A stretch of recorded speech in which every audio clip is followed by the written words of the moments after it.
मिल गया। बहुत ही महत्वपूर्ण प्रश्नों की श्रृंखला आप लोग के लिए प्रस्तुत होने जा रही है।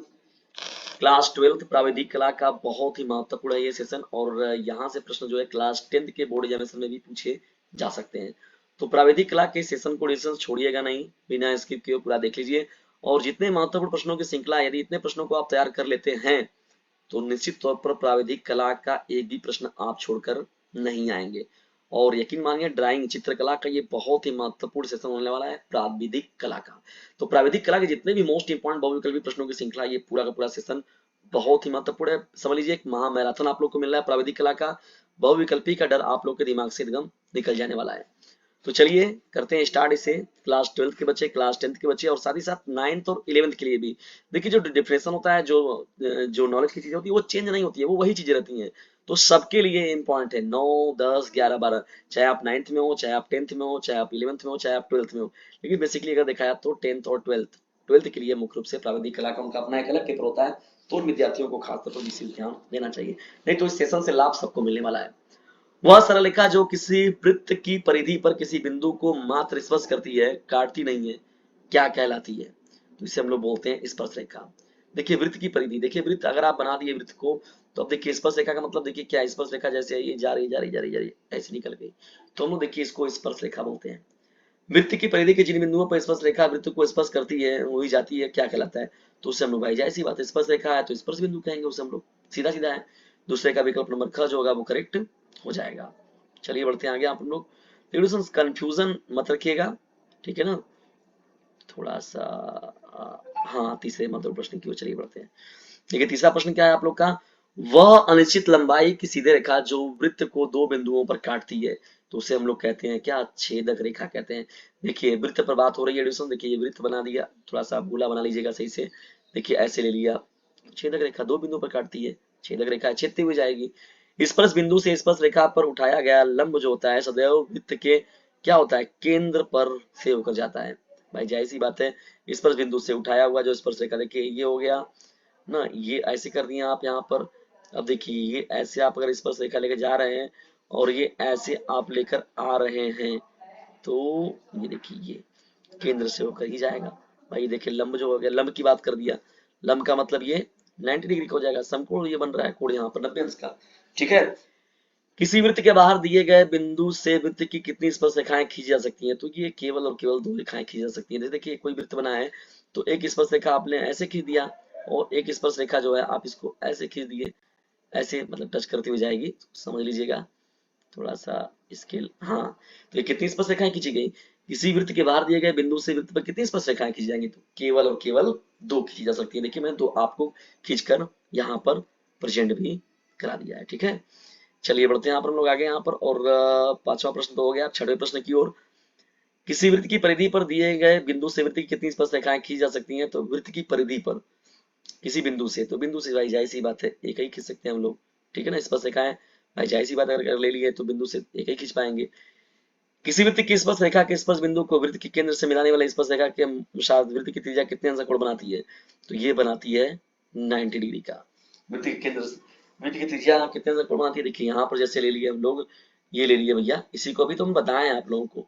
थोड़ा वृत्त देखिए हम लोग कंठा की तरह हो जा रहा है, उसमें कंफ्यूजन मत पालिएगा। देखिए ये आपका जा रहा है स्पर्श रेखा, देखिए इसको समझ लीजिए कि सट के जा रहा है ये। अब देखिए ये स्पर्श रेखा है, ये आपका त्रिज्या हो गया, ये केंद्र हो गया। कितने अंश का कोण बन रहा है? 90 अंश का, यही पूछ रहा है। प्रत्येक वृत्त में परिधि और व्यास का अनुपात कितना होता है? तो देखिए 22/7 होता है, जिसको पाई का आता है वैल्यू, 22/7 जो होगा इस प्रश्न का राइट आंसर हो जाएगा।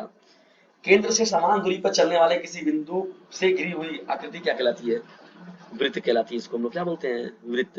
किसी बिंदु से समान दूरी रखने वाले, देखिए यहाँ बिंदु है समान दूरी, तो ये बिंदु बिंदु बिंदु बिंदु बना के देखिए बिंदु बिंदु कई ठो बिंदु बना दिए, कि कई ठो बिंदु बना दिए, बिंदु बना के जब देखिए हम लोग इसको, तो ऐसे जब गोला बना दिए तो देखिए किसी बिंदु से समान दूरी रखने वाले, बिंदु का बिंदु पद समान स्थिर बिंदु से, तो स्थिर बिंदु जो होता है, देखिए स्थिर बिंदु ये बीच में है, केंद्र उसको कहा जाता है। तो ये वृत्त जो होगा इस प्रश्न का राइट आंसर हो जाएगा। जिस वक्र रेखा से वृत्त घिरा होता है उसे क्या कहते हैं? भाई जाहिर सी बात है परिधि कहते हैं। ये जो आउटर सर्कल इसका सरकमफ्रेंस बोलते हैं इंग्लिश में, और इसको परिधि कहते हैं। जिस वृत्त बिंदु से किसी वृत्त की रचना की जाती है उसे क्या कहते हैं? उसे केंद्र कहते हैं। भाई उसी से रचना हो रही है, पूरी की पूरी रचना को आप उसी से कर रहे हैं। चलिए 12वें। वह सरल रेखा जो वृत्त के केंद्र से होकर जाती है तथा उसके दोनों सिरे सिरे वृत्त की परिधि पर होते हैं, क्या कहलाता है? व्यास कहलाता है। देखा जाए तो देखिए, जो अगर होता है जीवा, जो होता है जीवा, देखिए यहाँ पर हो गया, तो देखिए ये भी एक देखा जाए तो देखिए केंद्र अगर मान लेते हैं हम लोग, यहाँ पर ओ है। अब यहाँ से देखिए पूरा का पूरा ये सबसे बड़ा जो जीवा होता है वो व्यास ही होता है, और त्रिज्या का ये दुगना होता है, ठीक है ना, कंफ्यूजन मत रखिएगा। तो यहाँ पर देखिए व्यास जो होगा राइट हो जाएगा। वृत्त के केंद्र से परिधि तक की दूरी, देखिए वृत्त के केंद्र से तो केंद्रीय हो गया, और परिधि तो मैंने पहले ही बताया कि देखिए त्रिज्या हो जाएगा आपका। वहां पर व्यास का आधा क्या होता है? त्रिज्या होता है। थोड़ा भाई इसको साफ भी कर लिया जाए, पता चला गंदगी, भाई गंदगी को थोड़ा साफ करते हुए चलिए। देखिए जब बता दिया गया तब तो अच्छी चीज है आपके लिए, लेकिन जब साफ नहीं, सफाई नहीं होगी तो गंदी चीजें रहेंगी। और इस एक काम आप लोग मत किया करिए, देखिए दुआरे पाइन भरा तो समधिन की लग बास, ये वाला काम बिल्कुल भी मत किया करिए। किसी चीजों को आप थोड़ा थोड़ा पढ़िए।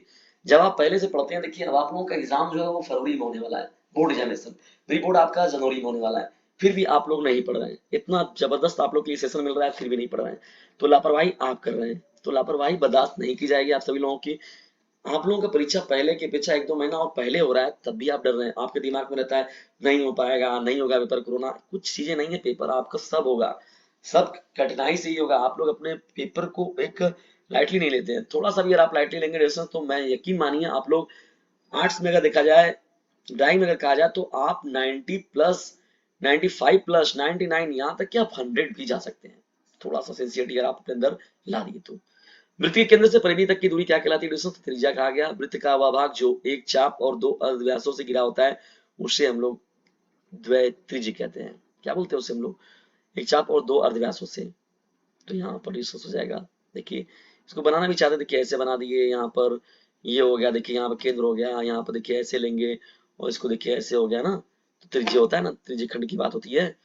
वृत्त का अर्धभाग कहलाता है, अर्धवृत्त कहलाता है। भाई ले लिए, अगर वृत्त बना दिए गोला, आप उसको आधा आधा काट दिया आधा आधा, तो अर्धवृत्त ना कहलाएगा। वृत्त का चतुर्थ भाग क्या कहलाता है? वृत्तपाद कहलाता है, चतुर्थ भाग।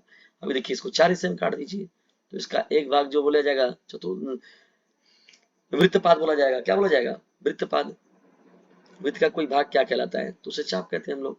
भाई जाहिर सी बात, अगर वृत्त है, पूरा का पूरा वृत्त है, जैसे देखिए चाप इसी को बोलते हैं, तो भाई वृत्त का ही ना हिस्सा है ये। किसी वृत्त में कितने केंद्र हो सकते हैं? भाई जाहिर सी बात है, एक ही ना केंद्र वाला रहेगा। केंद्र कितना रहेगा? एक रहेगा। जब किसी क्षेत्र के सभी शीर्ष किसी अन्य क्षेत्र के भुजाओं पर अथवा शीर्षों पर होते हैं, तो उस क्षेत्र को अन्य क्षेत्रों के लिए क्या कहा जाता है? के अंतर्गत कहा जाता है। उसको क्या कहेंगे? उसी के अंतर्गत उसे कहते हैं। जब किसी क्षेत्र की सभी भुजाएं किसी अन्य क्षेत्र की भुजाओं को स्पर्श करती हो अथवा शीर्ष आकृति पर पड़ते हो, तो उस क्षेत्र को अन्य क्षेत्र के परिगत कहते हैं। क्या कहते हैं? परिगत। किसी आकृति को बाह्य स्पर्श करता है वो ऐसा वृत्त जो उस आकृति की दो भुजाओं को बढ़ाने पर उसे भी स्पर्श करता है, उस आकृति का या क्षेत्र का क्या कहलाता है? उसे हम लोग बहिर्गत बोलते हैं। क्या बोलते हैं? बहिर्गत। ठीक है, कैसे हो जाएगा आपका 22वां? देखिए प्रश्न क्या है। एक वृत्त के अंतर्गत केवल उसी चतुर्भुज की रचना हो सकती है जिसके सम्मुख कोण का योग क्या होता है? 2 समकोण होता है। क्या होता है? 2 समकोण होता है। जब कोई वृत्त किसी क्षेत्र के अंतर्गत खींचा जाता है, तब वह क्षेत्र की प्रत्येक भुजा को स्पर्श करता है। किसको करता है? प्रत्येक भुजा को स्पर्श करता है। किसी बहिर्गत वृत्त का केंद्र क्या कहलाता है? तो उसे हम लोग बही केंद्र कहते हैं। क्या कहते हैं? बही केंद्र कहते हैं। किसी भी क्षेत्र की सीमाओं द्वारा जो स्थान घेरा जाता है उसे क्या कहते हैं? तो उसे हम लोग क्षेत्रफल बोलते हैं। क्या बोलते हैं? किसी भी क्षेत्र की सीमाओं द्वारा जो स्थान घेरा जाता है उसे हम लोग क्षेत्रफल कहते हैं। तो सीधा सीधा समझिए इसको। चलिए बढ़ते हम लोग 26वें। त्रिभुज का क्षेत्रफल क्या होता है? तो आधार गुणे ऊंचाई बटे 2। बहुत ही पॉपुलर क्वेश्चन। आधार गुणे ऊंचाई बटे 2 हो जाएगा, ठीक है ना। ये देखिए आधार गुणे ऊंचाई बटे 2। वर्ग का क्षेत्रफल क्या होता है? तो भुजा गुणे भुजा, भुजा स्क्वायर, यदि भुजा ए माने हैं तो ए स्क्वायर हो जाएगा। आयत का क्षेत्रफल क्या होता है बताइए? 2023 में देखिए पूछा। आयत का क्षेत्रफल लंबाई गुणे चौड़ाई, सीधा सीधा हो जाएगा आपका क्या? लंबाई गुणे चौड़ाई। वृत्त का क्षेत्रफल क्या होता है? पाई आर स्क्वायर, देखिए भुजा है, पाई इंटू त्रिज्या का स्क्वायर हो जाता है। समकोण त्रिभुज में कर्ण का वर्ग अन्य दो भुजाओं के वर्गों के क्या होता है? योग के बराबर होता है। समकोण त्रिभुज ना, ये हो जाएगा आप लोगों का जो त्रिकोणमिति के सिद्धांत में बताया गया है ना, लंब कर्ण आधार जो वाला हो गया, तो कर्ण किसके बराबर होता है? कर्ण स्क्वायर बराबर लंब स्क्वायर प्लस आधार स्क्वायर। त्रिभुज की कोई माध्यिका उसको 2 भागों में विभाजित करती है और वे भाग क्षेत्रफल में क्या होते हैं? भाई जाहिर सी बात है, बराबर होंगे वो। चतुर्भुज की भुजाओं के मध्य बिंदुओं को मिलाने से किस प्रकार का चतुर्भुज बनता है? तो उसे हम लोग समानांतर त्रिभुज कहते हैं। क्या कहते हैं? समानांतर त्रिभुज कहते हैं। ठीक है ना, याद रखिएगा। आलेखन एक प्रकार का अलंकार है जो कि वस्तु में समावेश करता है। क्या करता है? सौंदर्य का समावेश करता है। ठीक है, वह आलेखन जिसमें ज्यामितीय आकारों का प्रयोग किया जाता है क्या कहलाता है? तो उसे हम लोग ज्यामितीय आलेखन की श्रेणी में रखते हैं। ठीक है, चलिए बढ़ते हैं 35वें प्रश्न की ओर। ऐसे ज्यामितीय आलेखन जो किसी वस्तु के समतल समस्त धरातल को सजाने के लिए बनाए जाते हैं क्या कहलाते हैं? सर्वांग आलेखन कहलाते हैं। क्या कहलाते हैं? सर्वांग आलेखन की श्रेणी में रखते हैं उसको हम लोग। ज्यामितीय आलेखन की रचना का आधार क्या है? तो रेखाएं। रेखाएं जो होती है वो ज्यामितीय आलेखन की रचना का आधार होती हैं। ज्यामितीय आलेखन में रेखाओं को गहरा करने के लिए किस पेंसिल का प्रयोग करते हैं? तो देखिए 2B पेंसिल का प्रयोग होता है इसमें। किसमें? कौन सी पेंसिल का? 2B। ज्यामितीय आलेखन का निर्माण कहाँ होता है? तो ज्यामितीय तत्वों से होता है। किससे होता है? ज्यामितीय तत्वों से। ये आपका प्रश्न संख्या 38 हो गया।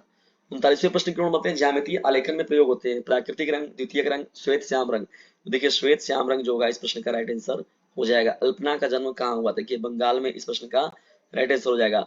साधारण मापनी पर कितने प्रकार के माप दिखाए जा सकते हैं? तो देखिए 2 प्रकार के माप दिखाए जाते हैं और ये 2023 में पूछा हुआ प्रश्न है। विकर्ण मापनी पर लगातार कितने माप दिखाए जा सकते हैं? तो देखिए यहाँ पर 3 जो होगा इस प्रश्न का राइट आंसर हो जाएगा। यूसुफ यदि ज्यादा नंबर पाने की इच्छा तो डीजे सचना से जरूर लीजिएगा शिक्षा। खुद भी लाभ उठाइए इस सेशन का और दूसरों को भी लाभान्वित कीजिए इस सेशन से।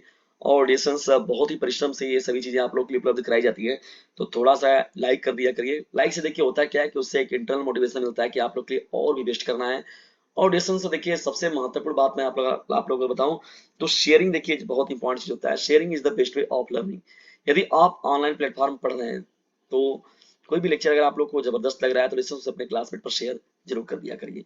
हो सकता है आपके एक शेयर से किसी का भला हो जाए। और डिस्टेंस डीजे सर चैनल भी एक व्यापक पैमाने पर, एक बड़े पैमाने पर, यानी डीजे सर परिवार के जो सदस्य मेंबर हैं, जो सब्सक्राइबर हैं, वो भी एक व्यापक पैमाने पर जाएंगे और ये जो चैनल है वो एक व्यापक रूप से आप सभी लोगों के सम्मुख रहेगा, आप सभी लोगों के सेवा में और बोर्ड एग्जामिनेशन में। और आप सभी लोग ये सेवा भाव सीखेंगे तो वही कहा है, शिक्षार्थ आइए सेवार्थ जाइए। आप लोग शिक्षा लेने के लिए यहाँ पर आइए, शिक्षार्थ आइए लेकिन सेवार्थ जाइए। शिक्षा जब आप लोगों ने ले लिया है तो सेवार्थ के तौर पर मतलब अब इससे आप किसी और को भी लाभान्वित कर सकते हैं, तो ये भाव आपके अंदर होना चाहिए। निरूपक भिन्न में अंश होता है, हर से क्या होता है? छोटा होता है। ठीक है, निरूपक भिन्न का अंश सदैव रखा जाता है। कितना रखा जाता है? तो 1 रखा जाता है। ठीक है, 44वां प्रश्न हो जाएगा ये। चलिए बढ़ते हैं आगे हम लोग। विकर्ण मापनी द्वारा निम्नलिखित में से कितनी नापे यूनिट अंकित कर सकते हैं? Kilometre, hectometre, decametre. Kilometre, hectometre और डेकामीटर। देखिए पूरा सीरीज याद रखिएगा। Milli centi decimetre, deca hecto kilometre. 4 वर्ग सेंटीमीटर 64 वर्ग मीटर को प्रदर्शित करता है। इसकी निरूपक भिन्न क्या होगा? तो ये हो जाएगा 1/100 हो जाएगा। क्या हो जाएगा? 1/100 हो जाएगा। ठीक है ना, 4 कम 4 4 जगह 24, ये 1/100 हो जाएगा। 9 वर्ग सेंटीमीटर 144 वर्ग मीटर को प्रदर्शित करता है। निरूपक भिन्न क्या होगा? तो 1/400 हो जाएगा। 5 मीटर को 2 सेंटीमीटर से प्रदर्शित करने वाली मापनी की निरूपक भिन्न क्या होगा? आरएफ क्या होगा? तो ये देखिए 1/250, 1/250 राइट हो जाएगा। ठीक है ना, चलिए बढ़ते हैं आगे पर हम लोग आगे प्रश्नों की श्रृंखला को लेकर। 5 मीटर को 2 सेंटीमीटर से प्रदर्शित करने वाली मापनी को, ये तो हो गया आपका निरूपक भिन्न की इकाई होती है। तो देखिए यहाँ पर निरूपक भिन्न की कोई इकाई नहीं होती है भाई, जाहिर सी बात है। जब भिन्न के हैं तो अंश और हर दोनों कट जाएंगे तो कहां से बचेगा। और देखिए 2023 में पूछा गया है सम परिमाण मापनी बनाने में प्रयुक्त तीनों रेखाओं का कोण क्या होता है? तो देखिए होता है 30 अंश, 60 अंश और 90 अंश होता है। 5 सेंटीमीटर 3 सेंटीमीटर प्रदर्शित करने वाले विकर्ण मापनी की निरूपक भिन्न आरएफ क्या होगा? तो 1/60 यानी 1/60 जो होगा इस प्रश्न का राइट आंसर हो जाएगा। 1 मीटर 2.5 सेंटीमीटर प्रदर्शित करने वाले विकर्ण मापनी की निरूपक भिन्न क्या होगी? तो यहाँ पर 1/14 जो होगा यानी 1/40 होगा इस प्रश्न का राइट आंसर हो जाएगा 1/40। 1 मीटर में कितने सेंटीमीटर होते हैं? तो 100 सेंटीमीटर होती है। तो सीधा सीधा प्रश्न है, बहुत ही पॉपुलर क्वेश्चन है, 2023 में देखिए पूछा भी गया है।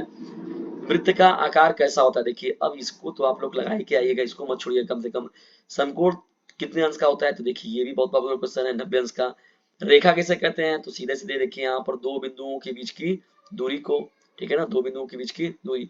एक यहाँ बिंदु हो गया, एक यहाँ बिंदु हो गया, दोनों को मिला लीजिए, हो गया रेखा। वर्ग किसे कहते हैं? तो जिसकी चारों भुजाएं क्या होती हैं? बराबर होती हैं। जिसकी चारों भुजाएं बराबर होती हैं। और एक चीज और मेंशन करना चाहेंगे, और प्रत्येक कोण कितने अंश का होता है? 90 अंश का होता है।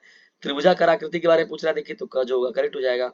भैया आपसे कह दिया त्रिभुजाकार आकृति में ये आलेखन कीजिए, तो पहले पता तो होना चाहिए कि त्रिभुजाकार कैसा होता है। पता चला ये पूछा गया और आपने बना दिया ये, तो आपका गलत हो जाएगा। तो ध्यान चीजों को देखना है, थोड़ा सा बस खाली सतर्कता बरतेंगे, आप लोग बेस्ट कर जाएंगे। 180 अंश के कोण को क्या कहते हैं? तो देखिए इसको हम लोग सरल रेखा बोलते हैं। देखिए यहाँ पर सीधा सीधा हो जाएगा, ऐसे हो गया। अब यहीं पर देखिए हो गया 180 अंश का कोण यही बनता है, ठीक है ना। अगर ऐसे यहाँ चंदा से नापेंगे आप तो चंदे में भी दिख जाएगा, ठीक है। चाप से भी बना सकते हैं, पटरी और प्रकार की सहायता से, रूल पेंसिल जो रहता है। डेसीमीटर में कितने सेंटीमीटर होते हैं, तो 10 सेंटीमीटर हो जाएगा। मैंने पहले बताया मिली सेंटी डेसीमीटर, देखिए डेसी के बाद मीटर आया, मिली सेंटी डेसी, सेंटी डेसी आया ना, तो एक का डिफरेंस है तो 10 हो जाएगा। आयत का प्रत्येक कोण कितने अंश का होता है, तो ये तो 90 अंश का होता है, ये सीधा सीधा हो जाएगा आपका। देखिए यही आयत है, आयताकार क्या है, देखिए ग वाला जो हो गया आपका आयत हो गया, और प्रत्येक अंश प्रत्येक कोण कितने अंश का है, 90 अंश का है। कौन सा युग्म पूरक होता है, 3 अंश, देखिए कोटि पूरक और समपूरक, 30 और 60 का हो गया, तो ये हम लोग कहते हैं पूरक हो गया, जिसे कोटि पूरक कहते हैं। समपूरक की बात हो गई तो दोनों का योगफल 180 होना चाहिए। 1 मीटर में कितने डेसीमीटर होते हैं, तो देखिए 10, राइट हो जाएगा। यदि एक अद्वितीय में एक कोण 90 अंश का है तो दूसरा कोण कितने डिग्री का होगा, तो वो भी जाहिर सी बात है भैया 90 अंश का ही होगा, ठीक है, कंफ्यूजन नहीं रहे। यदि एक वृत्त जो है हाँ, यदि एक वृत्त में एक कोण 120 अंश है तो दूसरा कोण कितने अंश का होगा, 240 अंश का होगा। अगर पूरा देखा जाए तो पूरा एक वृत्त कोण कितने अंश का होता है, 360, तो एक को 240 हो गया, एक को 120 हो गया, दूसरा 240 हो जाएगा, 360 में से घटा लीजिए आप। अगर 60 अंश के कोण में एक कोण 30 अंश का है तो दूसरा कितना होगा, अरे तो वो भी तो 30 ही होगा, 60 में 30 निकाल दीजिए तो कितना बचेगा। कितना सीधा सीधा प्रश्न पूछा जा रहा है आप लोग को प्राविधिक कला में, ठीक है। वर्ग की चारों भुजाओं की नाप क्या होती है, तो चारों भुजाएं क्या होती हैं, आपस में बराबर होती हैं। समांतर रेखाएं किसे कहते हैं, दो सीधी रेखाएं जो आपस में न मिले, दो सीधी रेखाएं जो आपस में न मिले। देखिए पटरी, रेल की जो पटरी होती है उसको देखिए आप, वो क्या होता है, जो आपस में कभी नहीं, मतलब समांतर रेखाओं का एक बड़ा जबरदस्त एग्जाम्पल है। मापनी में पहले बाएं भाग पर लिखा जाता है, क्या लिखा जाता है, जीरो लिखते हैं हम लोग। कौन सा सरल रेखा है, देखिए 180 अंश, अभी ऊपर बात हुआ था 180 अंश, देखिए सब लाइन से 2023 में पूछा गया प्रश्न भी है। कौन सा आकार पंचभुज आकार का है, देखिए पंचभुज आकार का, देखिए ग जो ऑप्शन होगा वो करेक्ट हो जाएगा, 5 भुजाओं से मिलकर पंचभुज, ठीक है ना। दो भुजाओं को मिलाने वाली कितनी रेखाएं खींची जा सकती हैं, तो एक ना, एक रेखा भाई, दो बिंदु, एक बिंदु यहाँ हो गया, एक बिंदु यहाँ हो गया, देखिए एक यहाँ हो गया, एक यहाँ हो गया, तो दो बिंदु। एक अधिक कोण कौन सा है, तो 90 से बड़ा लेकिन 180 से कम, देखिए 90 से बड़ा लेकिन 180 से कम, जैसे 120 अंश हो गया, 135 हो गया, 140, 145, 150, तो ये सबको हम लोग अधिक कोण बोलते हैं। किसी त्रिभुज के अंतर कोणों का योग क्या होता है, तो दो समकोण होता है, क्या होता है, दो समकोण, या एक जो होता है सरल कोण होता है 180 अंश का। एक वर्ग की चारों भुजाओं का गुण क्या है, सभी भुजाएं बराबर हैं, सभी भुजाएं बराबर हैं। सभी संभावित त्रिभुज के लिए कौन सा गुण लागू नहीं होता है, देखिए त्रिभुज का प्रत्येक बहिष्कोण जो होता है 110 अंश होगा, ये बात नहीं है इसमें, ठीक है ना। चलिए बढ़ते हैं आगे, हम लोग आगे। इनमें संभावित त्रिभुज कौन सा है, तो देखिए रिड्यूसेबल संभावित, देखिए ये तो एकदम नहीं लग रहा है, ये भी नहीं लग रहा है, ये भी नहीं लग रहा है, देखिए क जो होगा ये आपका करेक्ट हो सकता है, इसे ही लेंगे पहले, 78 का करेक्ट हो जाएगा, कि संभावित त्रिभुज पर यही देखने में पूरा लग रहा है, हालांकि माप नहीं लिखा हुआ है, लेकिन इसको हम लोग ले सकते हैं। 2023 में देखिए पूछा गया एक डेसीमीटर में कितने मिलीमीटर है, तो यहाँ पर देखिए 100 हो जाएगा, मिली सेंटी डेसी आया ना, दो पर 100 हो जाएगा। 1 किलोमीटर में कितने डेसीमीटर, तो यहाँ पर हो जाएगा 10,000 milli centi decimetre, deca hecto kilometre. त्रिज्या आर वाले वृत्त का व्यास क्या होगा, देखिए त्रिज्या का दुगना क्या होता है, व्यास होता है, 2r हो जाएगा। 1 किलोमीटर में कितने हेक्टोमीटर होते हैं बताइए, एक कदम पर होता है, milli centi decimetre, deca hecto, deca hecto kilo, hecto kilo, hecto kilo, देखिए 10 आपका राइट हो जाएगा। एक डेकामीटर में कितने डेसीमीटर होते हैं, तो 100 जो होगा इस प्रश्न का राइट आंसर हो जाएगा। मैंने पहले ही बताया, बार बार याद रखिए, milli centi decimetre, deca hecto kilometre. इनमें से कौन सा बृहद कोण नहीं है, तो 180 अंश जो होता है वो बृहद कोण नहीं होता है। 180 जब क्रॉस 180 जगह देखिए 200, 250, 270 ये सब जो है ये बृहद कोण में आते हैं, ठीक है ना। 180 से बड़ा हो गया। किसी वृत्त का केंद्र सबसे बड़ी जीवा व्यास को बांटता है, दो समान भागों में बांटता है, देखिए किसमें बांटता है, दो समान भागों में बांटता है, ठीक है ना। 2023 में पूछा गया प्रश्न है।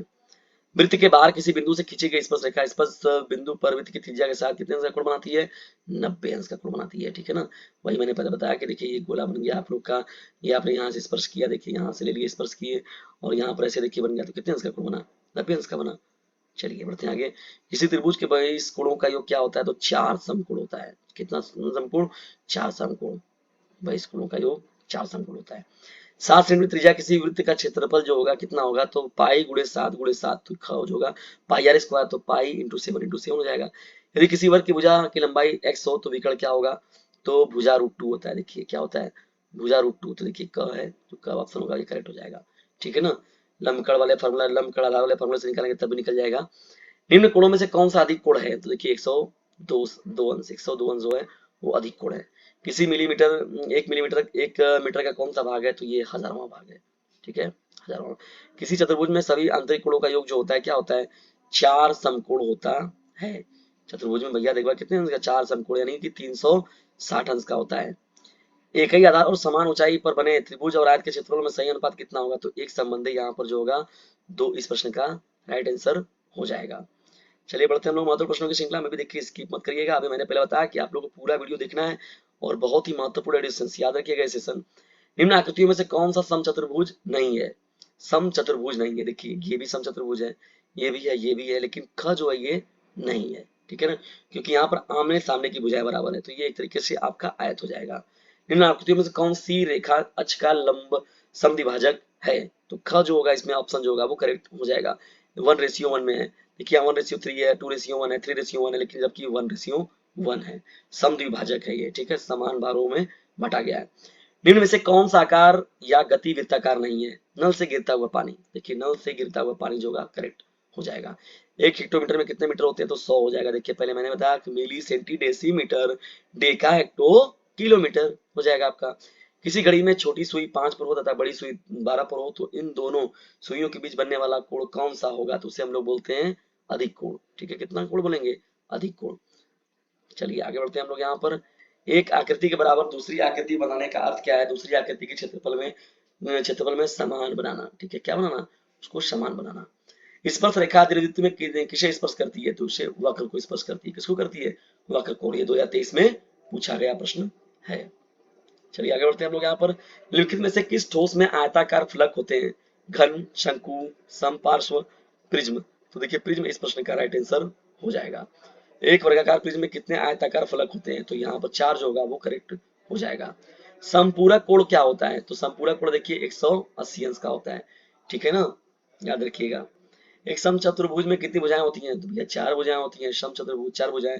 घन का प्रत्येक फलक किस आकार का होता है, तो ये वर्गाकार होता है, वर्गाकार। भाई वर्ग के माध्यम से ही बनाया जाता है इसको ना।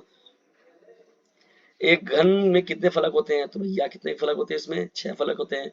दो वृत्तों के क्षेत्रफल के अंतर के बराबर एक वृत्त बनाने के लिए कौन से त्रिभुज का उपयोग किया जाता है, तो समकोण त्रिभुज का प्रयोग किया जाता है। किसका प्रयोग किया जाएगा, समकोण त्रिभुज का।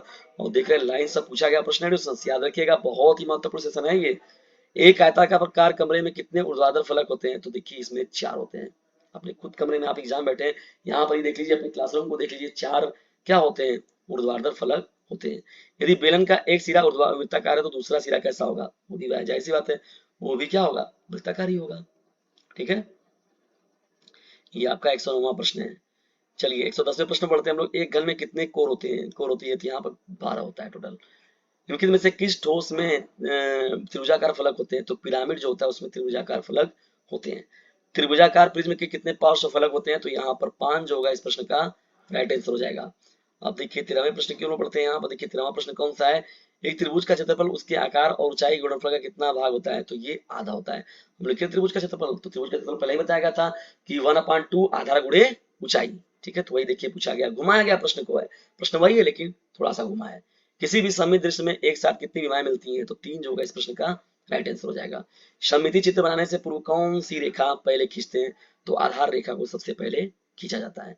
तो डियर स्टूडेंट्स ये रहा महत्वपूर्ण प्रश्नों का पूरा सेशन। 115 महत्वपूर्ण प्रश्नों को अगर आप तैयार कर लेते हैं तो निश्चित तौर पर आप डियर स्टूडेंट्स पूरे फुल कॉन्फिडेंस के साथ जाएंगे और प्राविधिक कला का आप एक भी प्रश्न छोड़कर नहीं आएंगे अपने एग्जामिनेशन से। यकीन मानिए, चाहे आप प्री बोर्ड में बैठे हो, चाहे आप बोर्ड में बैठे हो, चाहे आप 9th के स्टूडेंट हो, चाहे आप 10th के हो, चाहे आप 11th के हो, चाहे आप 12th के हो, और या भविष्य में कभी अभी आपको प्राविधिक कला से रिलेटेड कई प्रश्न पूछा जाए तो आप उसको बहुत अच्छे से जरूर देंगे। लिसंस आज का ये महत्वपूर्ण सेशन आप लोग कैसा लगा कमेंट बॉक्स में जरूर बताइएगा, और यदि वीडियो थोड़ा सा भी हेल्पफुल लगा तो इसे लाइक करें, शेयर करें, और चैनल पर चैनल को सब्सक्राइब करना बिल्कुल भी ना भूलिएगा। और याद रखिएगा यदि ज्यादा नंबर पाने की इच्छा तो टीचर चैनल से जरूर लीजिएगा शिक्षा। इसे कर दीजिए अपने क्लासमेट पर शेयर, क्योंकि बोर्ड एग्जामिनेशन है आप सभी लोगों के नियर, और ये बहुत ही मोस्ट इंपॉर्टेंट सेशन था और बहुत ही परिश्रम से आप सभी लोगों के लिए बनाया गया था। तो इसकी सार्थकता तभी सिद्ध होगी जब इसे आप दूर तक फैलाएंगे। तो इसे अपने क्लासमेट पर शेयर जरूर कीजिएगा, ठीक है दोस्तों, इतना काम आप लोग को जरूर करना है। और कमेंट बॉक्स आप लोग के लिए खुला हुआ है, डिस्क्रिप्शन बॉक्स में जाइए, वहां से एक नंबर मिलेगा 950 690 285 7 नाम का नंबर, उस नंबर पर व्हाट्सएप मैसेज करके ये पीडीएफ भी आप प्राप्त कर सकते हैं और डिस्टेंस बोर्ड एग्जामिनेशन में अपनी एक अलग पहचान बना सकते हैं। ठीक है दोस्तों, तो इतना काम आप लोग को जरूर करना है, तो कर दीजिए इसे अपने क्लासमेट पर शेयर, क्योंकि बोर्ड एग्जामिनेशन है आप सभी लोगों के नियत। वीडियो को अंत तक देखने के लिए आप सभी लोगों का हृदय गहराइयों से विनम्रतापूर्वक धन्यवाद। जय हिंद, जय भारत। डियर फ्रेंड्स, एक काम जरूर कीजिएगा, इसे अपने क्लासमेट पर शेयर जरूर कीजिएगा।